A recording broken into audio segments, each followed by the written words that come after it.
ሰላም ጤና ይስጥልን የተከበራችሁ የፈታ ዴይሊ ቤተሰቦች የሰዓቱን መረጃ ይዘን ተገኝተናል። እንደተለመደው አንኳር ጉዳዮችን በቅድሚያ በማስተዋወቅ ወደ ዝርዝሩ እናልፋለን። ደብረጽዮን በዛሬው ዕለት ከፍ ያለ ቁጥር ያለው ሕዝብ በተገኘበት ንግግር አድርገዋል። ጦርነት አውጆብናል በማለትም ገዢውን ፓርቲ ብልጽግና ወንጅለዋል። ከሰሞኑ በመቀለ አውቶቡስ ተራና በአሉላ አባ ነጋ የታየው ትግራይን በብዛት ለቆ የመውጣት ሁኔታንም አስመልክቶ ደብረጽዮን ወዴት ነው የምትሸሹት ሲሉም ተናግረዋል። አብረን እንጋፈጥ እንጂ የሚል ይዘት ያለው መልእክትንም አስተላልፈዋል። ሙሉ የንግግራቸውን መረጃ ዳሰነዋል። ጠቅላይ ሚኒስትር አብይ አህመድ የመሩት ልዑካን ቡድን የቀድሞዋ ሶቪየት ህብረት አካል ወደ ነበረችው አዘርባይጃን በማምራት በዛሬው ዕለት የተለያዩ የሁለትዮሽ ስምምነቶችን ተፈራርሟል። በመከላከያው ዘርፍ የተደረገው ስምምነትና ፊርማ አንዱ ነው ይዘነዋል።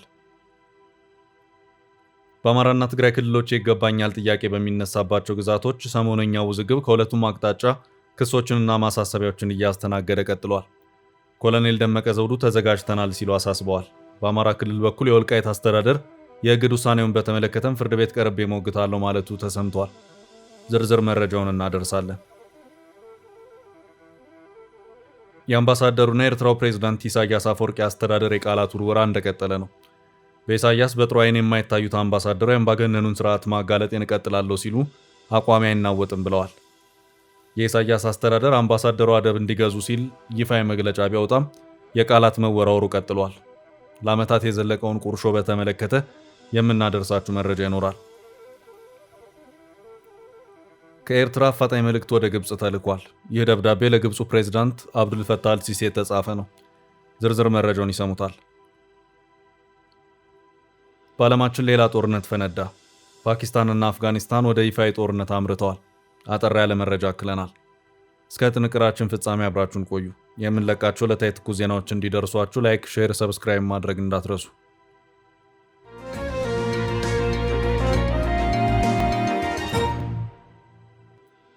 ወዴት ነው የምትሸሹት? ደብረጽዮን ከአወዛጋቢዎቹ ወልቃይት፣ ጠለምት እና ራያ የምርጫ ክልሎች ጋር በተያያዘ በፌዴሬሽን ምክር ቤት የተወሰነውን ውሳኔ ተግባራዊ የሚያደርግ መሆኑን የኢትዮጵያ ብሔራዊ ምርጫ ቦርድ ማሳወቁን ተከትሎ በዛሬው ዕለት መቀሌን ጨምሮ በተለያዩ የትግራይ ከተሞች ሰላማዊ ሰልፎች ተካሂደዋል። ሰልፎቹ በህወሓትና በትግራይ ጊዜያዊ አስተዳደር አስተባባሪነት የተካሄዱ ናቸው። በመቀሌው ሰልፍ ላይ የትግራይ ጊዜያዊ አስተዳደር ፕሬዝዳንት ሌተናል ጄኔራል ታደሰ ወረደ እንደዚሁም የህወሓት ሊቀመንበር ደብረጽዮን ገብረ ሚካኤል ንግግር አድርገዋል። በዚሁ ሰልፍ ላይ ደብረጽዮን መረርና ከረር ያለ ንግግርን አድርገዋል። የክልሉ ወጣቶች ጦርነት ያንዣበበባት ትግራይን ጥለው በገፍ የመውጣታቸው ጉዳይ ደብረጽዮንን በእጅጉ አሳስቧቸው ታይቷል። በትግራይ አንዣበበውን የጦርነት ደመና ተከትሎ ባለፉት ጥቂት ሳምንታት በርካታ ወጣቶች ጦርነት አንፈልግም በማለት መቀሌንና በርካታ የትግራይ አካባቢዎችን ለቀው ወደ መሃል ሀገር የገቡ ሲሆን ደብረጽዮን ገብረ ሚካኤል በዛሬው ዕለት በመቀሌው ሰልፍ ላይ ባደረጉት ንግግር ወዴት ነው የምትሸሹት? የሚመጣውን አብረን እንጋፈጥ እንጂ በመሸሻችሁ ከብልጽግና እጅ የምታመልጡ አይምሰላችሁ በማለትም ሲናገሩ ተደምጠዋል። በዚህም ክልሉን በገፍ ጥለው የሚሰደዱ ወጣቶችን ወቅሰዋል።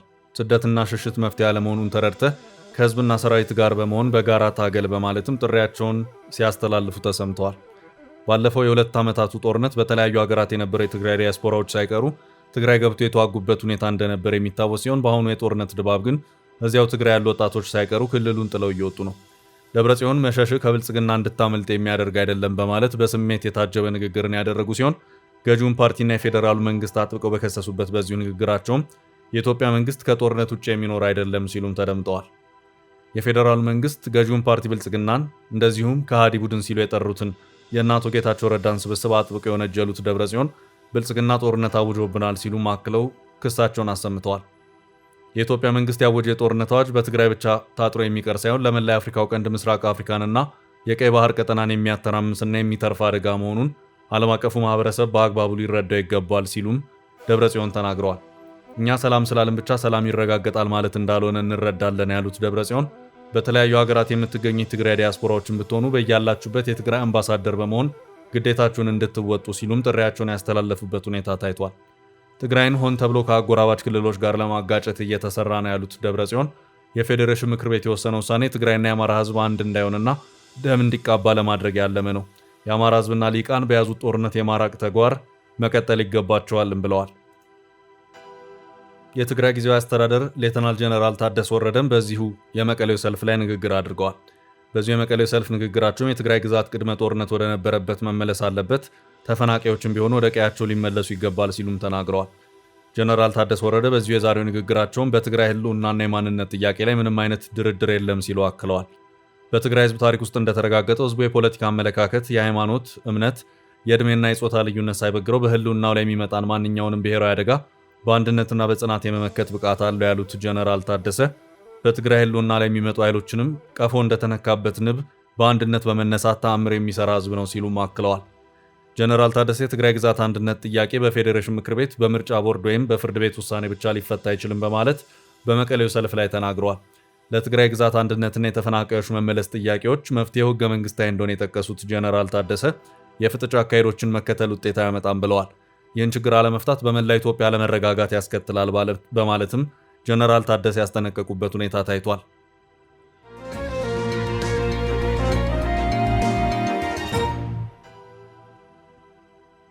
ወደ ቀጣይ መረጃ አለፍን። ከኤርትራ ለግብጽ የተላከው አፋጣኝ ደብዳቤ። ከኤርትራ አፋጣኝ መልእክት ወደ ግብጽ ተልኳል። ይህ ደብዳቤ ለግብፁ ፕሬዝዳንት አብዱልፈታህ አልሲሲ የተጻፈ ነው። ሁማን ራይትስ ኮንሰርን ኤርትራ የተሰኘው ድርጅት ከቀናት በፊት ባወጣው ሪፖርት መሰረት ካለፈው ጥር ወር መጀመሪያ ጀምሮ ከ3000 በላይ ኤርትራውያን ስደተኞች በግብጽ ተይዘው መታሰራቸውን የገለጸ ሲሆን የኤርትራውያን ሁኔታ እንዳሳሰበውም ገልጿል። ድርጅቱ የሰበሰባቸው ምስክርነቶችና ፎቶግራፎች እንደሚያሳዩ ታሳሪዎቹ በድብደባ፣ በሙቅ ውሃና በኬሚካሎች በሚደርስ ቃጠሎ እንዲሁም በጾታዊ ጥቃት እየተሰቃዩ ይገኛሉ። በእስር ላይ በነበረች አንዲት እናት ላይ በደረሰ እንግልት ምክንያት 2 ታዳጊ ልጆች ሕይወታቸው ማለፉን ድርጅቱ ገልጿል። ይህን ተከትሎም ለግብፁ ፕሬዝዳንት አብዱልፈታህ አልሲሲ ይፋዊ ደብዳቤ መጻፉን የታወቀው ኤርትራዊ አገራዊ ባይቶ ለዲሞክራሲ ለውጥ ጉዳዩን አጥብቆ በማውገዝና የግብፅ መንግስት እርምጃውን እንዲያቆም በመጠየቅ መግለጫ አውጥቷል። ባይቶ 6 ባወጣውና ለፕሬዝዳንት አልሲሲ በቀጥታ በላከው የአቤቱታ ደብዳቤ በቅርቡ ከሱዳን ጦርነት የሸሹና በዓለም አቀፍ ተቋማት ህጋዊ እውቅና ያላቸውን ስደተኞች ማሰርና በግዴታ ወደ ኤርትራ ለመመለስ የሚደረገው ጥረት በአስቸኳይ እንዲቆም ጠይቋል።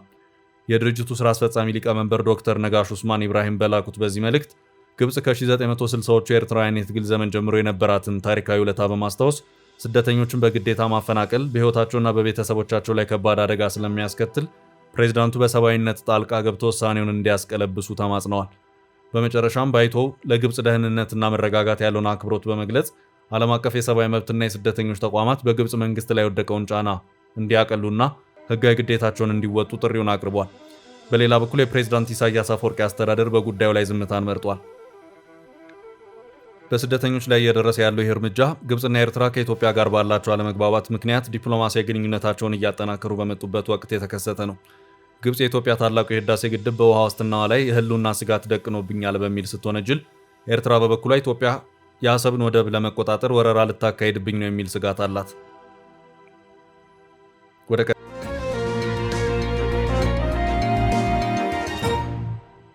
ቀጣይ ርዕስ አለፍን።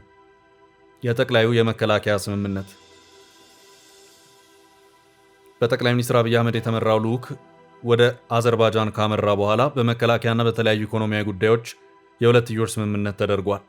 ስምምነቱን አስመልክተው መረጃውን በማህበራዊ ትስስር ገጾቻቸው ላይ ያጋሩት ጠቅላይ ሚኒስትር አብይ አህመድ ባለፉት ጥቂት ዓመታት በአቪዬሽን ዘርፍ፣ በኢንዱስትሪ ፓርኮችና በነፃ የንግድ ቀጠናዎች እንዲሁም በኢትዮጵያ ኢንቨስትመንት ሆልዲንግስ እና በአዘርባይጃናቸው መካከል በተደረጉ የኢኮኖሚ ትብብሮች ላይ በመመስረት አጋርነታችን በየጊዜው እያደገ መጥቷል።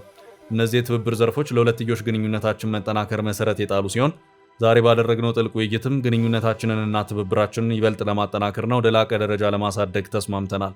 በዛሬው ዕለትም በመከላከያና በሌሎች ዘርፎች ዙሪያ የመግባቢያ ሰነዶች ፊርማ ስነ ስርዓት ላይ ተገኝተናል ሲሉም አስታውቀዋል። ሆኖም ኢትዮጵያና አዘርባይጃን የመከላከያ ትብብር ስምምነት ተፈራረሙ ከሚለው ጠቅለል ያለ መረጃ ውጪ ስምምነቱን በተመለከተ የወጣ ዝርዝር መረጃ የለም። የቀድሞ የሶቪየት ህብረት ሪፐብሊክ አዘርባይጃን የነፍስ ወከፍ ጠመንጃ፣ ታንክ፣ ብረት ለበስ ተሽከርካሪና ሰው አልባ አውሮፕላን ድሮን ጨምሮ 1000 የሚሆኑ የተለያዩ አይነት የጦር መሳሪያዎችን እንደምታመርት መረጃዎች ያመለክታሉ። ዘገባዎች እንደሚጠቁሙት የአዘርባይጃን የመከላከያ ኢንዱስትሪ ለ30 ሀገራት የጦር መሳሪያ ይሸጣል።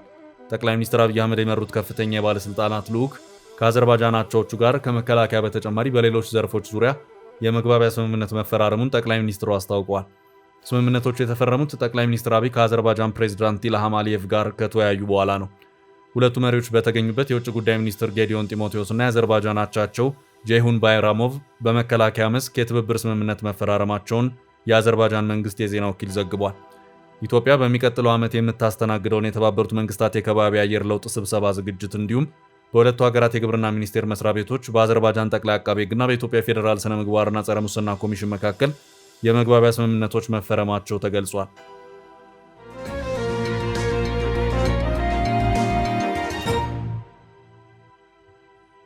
በቀጣይ መረጃ እነ ኮሎኔል ደመቀ ለእነ ጌታቸው ያልተጠበቀ ምላሽ። በአማራና ትግራይ ክልሎች ይገባኛል ጥያቄ በሚነሳባቸው ግዛቶች ሰሞነኛው ውዝግብ ከሁለቱም አቅጣጫ ክሶችንና ማሳሰቢያዎችን እያስተናገደ ቀጥሏል። ኮሎኔል ደመቀ ዘውዱ ተዘጋጅተናል ሲሉ አሳስበዋል። በአማራ ክልል በኩል የወልቃይት ጠገዴ ሰቲት ሁመራ ምክትል አስተዳዳሪና የሰላምና ጸጥታ መምሪያ ኃላፊ ኮሎኔል ደመቀ ዘውዱ ምርጫ ቦርድ ባስቀመጠልን አቅጣጫ መሰረት ተዘጋጅተናል ሲሉ አመልክተዋል። ኮሎኔሉ አሁንም ትግላችን ገና አላበቃም ሲሉ ባሳሰቡት መልእክታቸው ህወሓትን ጨምሮ በትግራይ የሚንቀሳቀሱ ከ17 በላይ ፖለቲካ ድርጅቶች ላይ ወቀሳ ሰንዝረዋል። ኮሎኔል ደመቀ ዘውዱ በትላንትናው ዕለት በተካሄደ ህዝባዊ መድረክ ላይ ባስተላለፉት መልእክታቸው ሰሞኑ እንዳየነው ህወሓት ብቻ አይደለም የኛን መጨቆን የሚፈልገው፣ እሱ የፈለፈላቸው ፓርቲዎችም የኛ የመምረጥና የመመረጥ መብት ማግኘት ሲቃወሙ አይተናል። ትግራይ ላይ ተው ስህተት ነን የሚል አንድ ድርጅት እንዴት ይጠፋል? ስለዚህ ገና ብዙ ትግል ይጠይቀናል ሲሉ ጠንከር ያለ ይዘት ያለው መልእክት ሰደዋል። በአማራ ክልል በኩል የወልቃይት አስተዳደር የእግድ ውሳኔውን በተመለከተም ፍርድ ቤት ቀርቤ ሞግታለሁ ማለቱም ተሰምቷል። ብሔራዊ ምርጫ ቦርድ ከፌዴሬሽን ምክር ቤት ደርሶኛል ባለው ደብዳቤ መሰረት በአማራና ትግራይ ክልሎች የይገባኛል ጥያቄ የሚነሳባቸው ስፍራዎች ከትግራይ ክልል ውጭ ሆነው በቀጥታ ለፓርላማ ምርጫ እንዲደረግባቸው መወሰኑን መግለጹ አይዘነጋም። ይህን ተከትሎ እንደ ስምረት፣ ሳልሳይ ወያነ ትግራይ፣ ባይቶናና አረና ያሉ ፓርቲዎች በጽኑ ሲያወግዙት፣ እንደ አብን፣ አህዴን ያሉ ፓርቲዎችና የወልቃይት ጠገዴ የአማራ ማንነት አስመላሽ ኮሚቴ በአንጻሩ ድጋፋቸውን ችረዋል። ስምረት በፕሬዝዳንቱ ጌታቸው ረዳ በኩል ውሳኔውን በፍርድ ቤት ማሳገዱን ማስታወቁም ይታወሳል። ይህን ተከትሎ ከአማራ ክልል በኩል በፍርድ ቤት ለመሞገት ጥያቄ መቅረቡ ነው የተሰማው። የወልቃይት ጠገዴ የአማራ የማንነትና ወሰን አስመላሽ ኮሚቴ ፌዴራሉ ከፍተኛ ፍርድ ቤት ራያ አላማጣንና ሁመራን ጨምሮ በ5 የምርጫ ክልሎች ምርጫ እንዳይካሄድ የጣለውን ጊዜያዊ እገዳ ተከትሎ በስምረት ፓርቲና በቦርዱ ክርክር ሂደት ጣልቃ ገብቶ ለመከራከር እንዲፈቀድለት በጠበቃው በኩል ለፍርድ ቤቱ በጻፈው ማመልከቻ መጠየቁን ዋዜማ በዛሬው ዕለት ዘግቧል። የኮሚቴው ጠበቃ በክርክር ሂደቱ ኮሚቴው ተካፋይ ባልሆነበት ሁኔታ ፍርድ ቤቱ የሚሰጥ ውሳኔ በሕገ መንግስቱ አንቀጽ 38 ላይ የተደነገገውን የመምረጥና መመረጥ መብትና የኮሚቴውን ጥቅም ይነካል በማለት አመልክተዋል። የሁመራና የአዲረመጽ ምርጫ ክልሎች ከ2013 ዓ.ም ጀምሮ ከትግራይ ክልል ወጥቶ በወልቃይት ጠገዴ ሰቲት ሁመራ ዞን ስር ራሱን በራሱ ሲያስተዳድር መቆየቱን የጠቀሰው ማመልከቻው የወልቃይት ጠገዴ አማራ ማንነት አስመላሽ ኮሚቴም ለ10 ዓመታት ለወልቃይት ጠገዴ አማራ ህዝብ የማንነትና ወሰን ጥያቄ መፍትሄ ለማግኘት ከህዝብ ውክልና ይዞ በመንቀሳቀስ ላይ ይገኛል ብለዋል።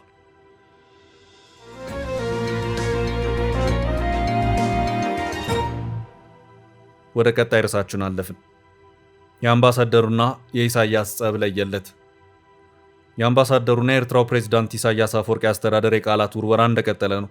በኢሳያስ በጥሩ ዓይን የማይታዩት አምባሳደሩ የአምባገነኑን ስርዓት ማጋለጤን እቀጥላለሁ ሲሉ አቋሚ አይናወጥም ብለዋል። የኢሳያስ አስተዳደር አምባሳደሩ አደብ እንዲገዙ ሲል ይፋዊ መግለጫ ቢያወጣም የቃላት መወራወሩ ቀጥሏል።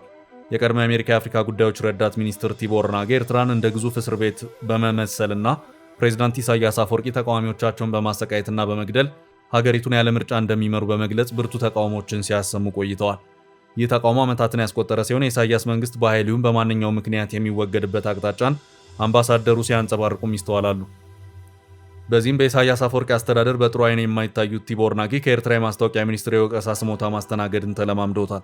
የቀድሞ የአሜሪካ የአፍሪካ ጉዳዮች ረዳት ሚኒስትር ቲቦር ናጊ ኢትዮጵያ ወደብ የማግኘት መብት አላት የሚል ይዘት ያለው ጽሑፍ ከሰሞኑ ማስነበባቸውን ተከትሎ ከኤርትራ መንግስት ጠንካራ ተቃውሞ ገጥሟቸዋል።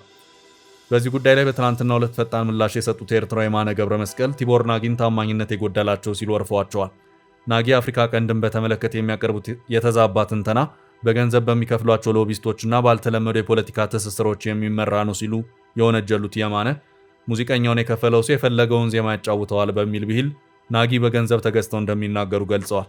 ሚኒስትሩ አክለውም የቀድሞ ዲፕሎማት በምስራቅ አፍሪካ ጉዳዮች ላይ ያላቸው እውቀትና ታማኝነት አነስተኛ እንደሆነና ዋነኛ ዓላማቸውም የኢትዮጵያ መንግስት በጎረቤት ሀገር ሉዓላዊ ግዛት ላይ የባህር በር ፍላጎቱን ለማሳካት የሚከተለውን የወረራ አጀንዳ ለመሸፈንና ትኩረት ለማስለወጥ ነው ሲሉ ወርፈዋል። ለቀረበባቸው ትችት ቲቦር ናጊ በቁጣ የታጀበ ምላሽ ሰጥተዋል። ናጊ ያልተገራ የቁጣ ማዕት ከሚያወርዱት ከኤርትራዊ ሐሰት መረጃ ሚኒስትር እንዲህ ያለ ምላሽ ማግኘት ሁሌም ያስፈነድቀኛል። ስለ ስርዓቱ ጨካኝነት፣ ስለ ኢኮኖሚ ውድቀትና ስለ ዴሞክራሲ ጥረት የማቀርበውን ተከታታይ ትችት መሞገት ስላቃታቸው በሚያሳዝን ሁኔታ ትኩረታቸውን መልእክቱ ላይ ሳይሆን መልእክተኛው ላይ አድርገዋል ሲሉ አመልክተዋል።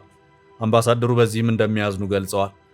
በይፋ ኤክስ ገጻቸው የኤርትራን ጉዳይ እግር በእግር እየተከታተሉ በሚያጋሯቸው መልእክቶች የሚታወቁት አምባሳደር ቲቦር ናጊ ከኢሳያስ አፈወርቂ አስተዳደር ተቃዋሚዎች ጋርም በቅርበት ሲሰሩ ቆይተዋል። ብርጌድና አህመዱ ከሚባለው ተቃዋሚ ኃይል ጋርም በቅርበት እንደሚሰሩ ይታመናል። አምባሳደሩ የሚሰነዝሩትን ትችት እየተከተሉ ምላሽ የሚሰጡት የኤርትራ የማስታወቂያ ሚኒስትር የማነ ገብረ መስቀል ቲቦር ናጊ ከምክንያት አልባ ወቀሳ ጋር በማያያዝ እንዲሁም ኤር ኢንፍሉዌንዛ ሲሉ በሚጠሩትና የኤርትራ ጥላቻ ህመም ተጠቂ ሲሉ ይወርፏቸዋል። አሁን ላይ ይህ የቃላት ጦርነት እንደ አዲስ የተቀጣጠለ ሲሆን አምባሳደር ቲቦር ናጊ አላርፍም፣ ትችቴን ቀጥላለሁ ሲሉ አቋማቸውን አሳውቀዋል።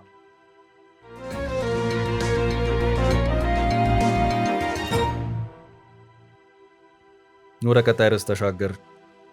በዓለማችን ሌላ ጦርነት ፈነዳ። ፓኪስታንና አፍጋኒስታን ወደ ይፋዊ ጦርነት አመሩ። በፓኪስታንና አፍጋኒስታን መካከል ይፋዊ ጦርነት መታወጁ ተሰማ። ፓኪስታን በካቡልና በካንዳሃር ላይ አየር ጥቃት ሰንዝራለች። በፓኪስታንና በአፍጋኒስታን ታሊባን መንግስት መካከል ለወራት የዘለቀው ጥረት ተባብሶ በመቀጠሉ ፓኪስታን ዛሬ አርብ ጎህ ሳይቀድ በአፍጋኒስታን ዋና ከተማ ካቡልና በደቡባዊቷ ካንዳሃር ከተማ ላይ የአየር ጥቃት መፈጸሟ ተሰምቷል። የፓኪስታን መከላከያ ሚኒስቴር ከዋጃ አሲፍ አፍጋኒስታን ላይ ሙሉ ጦርነት መታወጁን ገልጸዋል። የቀጥታ ግጭትም በሁለቱ ሀገራት ድንበር ላይ መፈንዳቱን የታወቀው የታሊባን መንግስት ቃል አቀባይ ዘቢሁላህ ሙጃሂድ የፓኪስታን መከላከያ ላይ መጠነ ሰፊ የማጥቃት ዘመቻ ታሊባን መጀመሩን ይፋ አድርገዋል። በተለይ ሁለቱን ሀገራት በሚያወዛግባቸው ዱራንድ ላይን በሚሰኘው የድንበር አዋሳኝ ላይ ቅልጥ ያለ ጦርነት እየተደረገ መሆኑን የታወቀው ፓኪስታን 228 የታሊባን ተዋጊዎችን በዚህ ዘመቻ መግደሏን ስትናገር፣ ታሊባን በበኩሉ 55 የፓኪስታን ወታደሮችን ደምስሻለሁ ብለዋል። ዓለም አቀፉ ማህበረሰብ ሁለቱ ሀገራት ነገር እንዲያበርዱ በማሳሰብ ላይ ይገኛሉ። ፓኪስታን ጋዛብ ሊል ሐቅ በሚል የሰየመችው በዚህ ወታደራዊ እርምጃ በታሊባን መንግስት ላይ ይፋዊ ጦርነት መክፈቷን አረጋግጣለች። የፓኪስታን መከላከያ ሚኒስትር በታሊባን መንግስት ላይ ይፋዊ ጦርነት ማወጃቸውን ተከትሎ ደግሞ የፓኪስታን አየር ኃይል በካቡልና በካንዳሃር ከተሞች ላይ ከባድ የአየር ጥቃት ረፋዱን ፈጽሟል። እንደ ፓኪስታን መንግስት ገለጻ ይህ ጥቃት የተሰነዘረው በአፍጋኒስታን ታሊባን በኩል የተከፈተውን ግልጽ ትንኮሳ ለመመከት ነው። ግጭቱ የጀመረው ሐሙስ ዕለት በሁለቱ ሀገራት ድንበር ላይ በነበረ የተኩስ ልውውጥ ሁለት የፓኪስታን ወታደሮች መገደላቸውን ተከትሎ ሲሆን የፓኪስታን የመረጃ ሚኒስትር አታውላህ ታራር እንደገለጹት በካቡል በካንዳሃርና በፓክቲያ ግዛቶች የሚገኙ የታሊባን ወታደራዊ ይዞታዎች በጥቃቱ ወድመዋል። የታሊባን ቃል አቀባይ ዘቢሁላህ ሙጃሂድ ጥቃቱን ፈሪነት ሲሉ የገለጹ ሲሆን በካቡልና በካንዳሃር ቢያንስ 3 ከባድ ፍንዳታዎች መሰማታቸውን አረጋግጠዋል። ይህ ግጭት ወደ ቀጠና ጦርነት የማደግ ሰፊ ዕድል ያለው በመሆኑ የተባበሩት መንግስታት ድርጅትና የዓለም ሀያላን ሀገራት በአፋጣኝ ተኩስ እንዲቆም ጥሪ እያቀረቡ ይገኛሉ። ውድ ቤተሰቦቻችን ለዛሬ ያዝንላችሁን ርዕሰ ጉዳዮች እዚህ ላይ ቋጨን። ላይክ፣ ሼር እና ኮሜንት በማድረግ ለቻናላችን ድጋፋችሁን መግለጽ እንዳትዘነጉ እያልን ከሌሎች መረጃዎች ጋር ደግመን እስክንገናኝ ቸር ያሰማን ስንል ተሰናበትን።